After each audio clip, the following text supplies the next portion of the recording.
Mask MR Radha sir mask போட்டு ஒரு 7 பேர் சூப்பர் மார்க்கெட்ல கொள்ளையடிக்கிறாங்க. இந்த கொள்ளையடிக்கிறதுக்கு பின்னாடி ஹீரோ வேலுக்கும் வில்லி பூமிக்கும் என்ன சம்பந்தம் அப்படிங்கறது தான் இந்த மாஸ்க் படத்தோட ஒரு சின்ன பேஸ் பிளாட். இந்த மாஸ்க் படம் ரிவ்யூக்கு போறதுக்கு முன்னாடி எப்போ போல ஹலோ ஹாய் ஃப்ரெண்ட்ஸ், நான் தான் உங்க ஜெயராமகிருஷ்ணன் பேசுறேன். குட்டி மெசேஜ். நடக்கணும்னு இருக்கிறது நடந்தே தான் ஆகும். நீங்க எப்பவும் இது நடந்தே ஆகும்னு நினைச்சிட்டு இருக்கிறதும் கண்டிப்பா நடக்கும். எல்லாமே நம்பிக்கை தான். Coming back to mask movie, இந்த படத்தை பொறுத்த வரைக்கும் இந்த படத்தோட அந்த ஒன்லைனர் அண்ட் அதை லேயர் பை லேயரா வந்து அன்கவர் பண்ண விஷயம் அண்ட் படத்துல ரியாலிட்டியோட மேட்ச் ஆகிற அந்த குயிக்கியான காமெடி, இது எல்லாமே இந்த படத்தோட கதைக்கு என்டர்டைன்மெண்ட் ஃபேக்டரை கொஞ்சம் எச்சு பண்ணுது.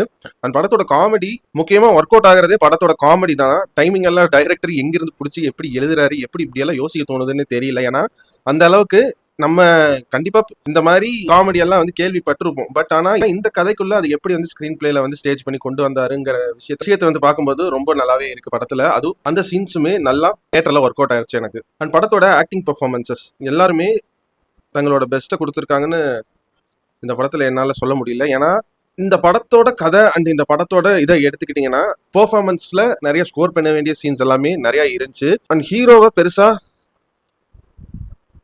ஸ்கோர் பண்ண வேண்டிய சீன்ல ஸ்கோர் பண்ண வைக்காம அண்டர் பிளே பண்ண மாதிரி இருந்துச்சு.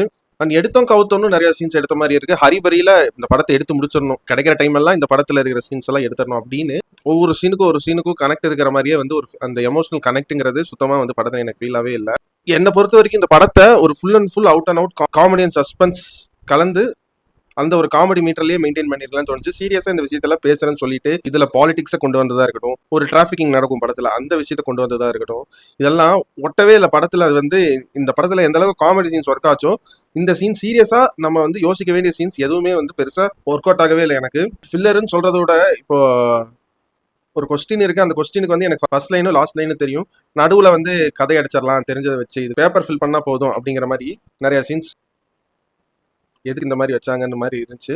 இதெல்லாம் தாண்டி இந்த படத்தோட செட் ஒர்க், இந்த படத்தோட கேரக்டர்ஸ் போடுற காஸ்டியூம், நான் வந்து கவின், ருஹனி சர்மா, ஆண்ட்ரியா மட்டும் சொல்லல, சார்லி சார், சின்ன சின்ன சைட் கேரக்டர்ஸ் பின்னாடி வரவங்க, இவங்களுக்கான அந்த ஒரு காஸ்டியூம் அண்ட் மேக்கப் ஒர்க்குமே வந்து ரொம்ப சூப்பரா போட்டிருக்காங்க. செட் ஒர்க் முக்கியமா வந்து படத்துல ரொம்ப டீடைல்டா போட்டிருக்காங்க. என்னை பொறுத்த வரைக்கும் இந்த படம் காமெடியா அவுட் அண்ட் அவுட்டா சூப்பரா ஒர்க் அவுட் ஆச்சு எனக்கு. பட் ஆனா ஒரு த்ரில்லரா இன்னுமே நல்லா கிரவுண்ட் ஒர்க் போட்டு எடுத்திருக்கணும்னு நான் நினைக்கிறேன். அண்ட் முக்கியமா ஒரு விஷயம், நல்லவனா கடைசி வரைக்கும் காட்டுங்க, கெட்டவனா கடைசி வரைக்கும் காட்டுங்க.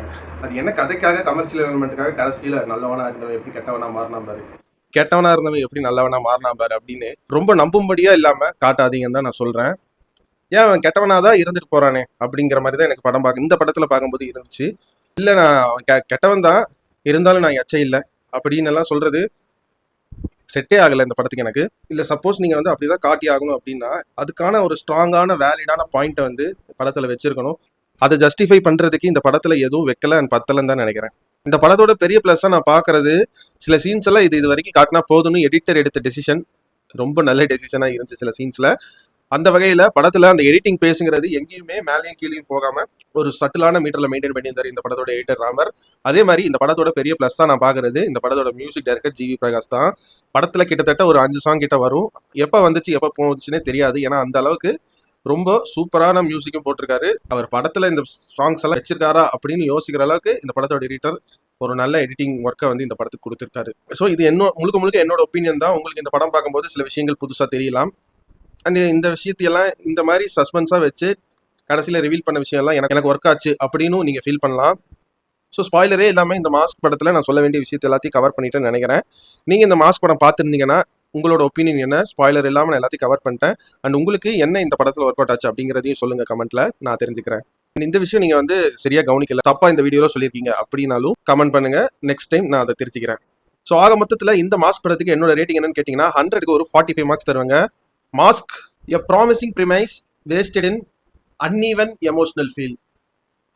நான் உங்களை இதே மாதிரி இன்னொரு சூப்பரான வீடியோல சந்திக்கிற வரைக்கும் நீங்களும் நல்லா இருங்க, எல்லாரையும் நல்லா வச்சிருங்க. அவ்வளவுதாங்க விஷயம். நன்றி, வணக்கம், பாய் பாய், நான் வரங்க.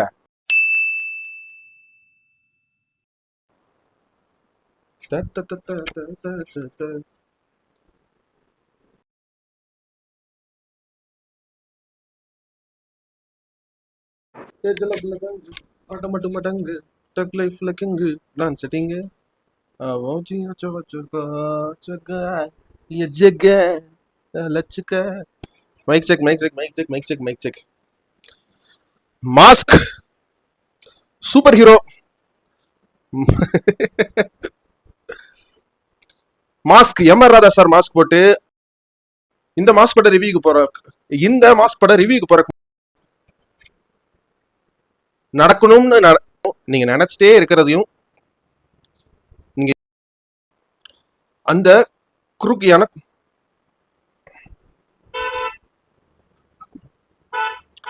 அந்த கியூக்கியான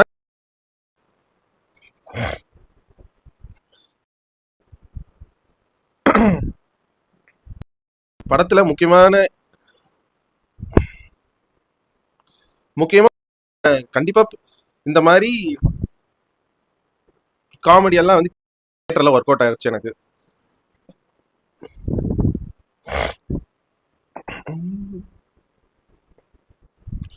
full out and out comedian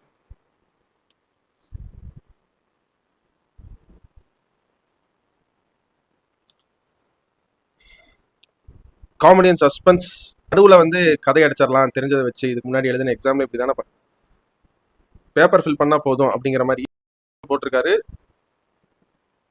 அவர் பட.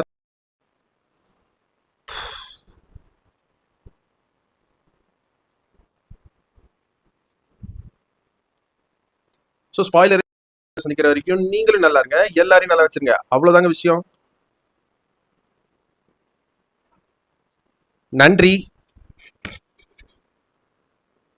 வணக்கம்.